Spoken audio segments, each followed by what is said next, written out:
Sekreto. Oo, sikreto nga pinamigay niya eh. Naghahanap pa sila ng resibo. Sikreto nga pinamigay niya, hindi niya sinasabi sa madla. Oo. Ay, ba't kinukustyon pa nila? Kaya nga. Saka naibigay na, kanya na yun. Bahala na siya kung anong gawin niya. Ay, ayaw nga nilang pumayag. Ay, ba't di huwag ka na pumayag? Ayaw nila eh. Inaapi nga nila. Inaapi nila ang Duterte. Ha? Ang Duterte, inaapi nila. No?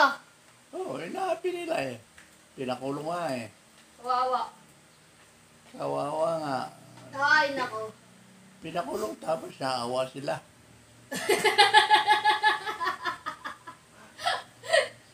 Pinakulong-kulong ninyo tapos maawa kayo, no? Dapat di pinakulong kung naawa. Oo. Ay, hindi naman siya nagpakulong eh. Sino ba kasi nagpakulong? Si Tore. Si Tore. Si Tore ang namuno, ano? Nagantin pala ang tuloy, naging chief of police. Oo. Hindi ka na makita sa camera, tay. Ha? Hindi ka na makita. Hi mo sila. Hi. Kausapin mo sila. Almusal na ba kayaw? Oo. Ako tapos na tasty with munggo and gata. Siyempre, bata, gata. Bata, gatas. Pero Sara ka pa rin. Ay, Sara pa rin ako. Oo. Hindi sasala, Sara pa rin ako.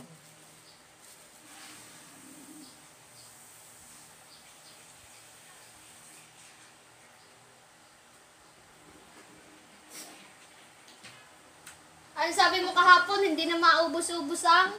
Ha? Hindi na maubos-ubos ang sunog. Oo. Bakit yan?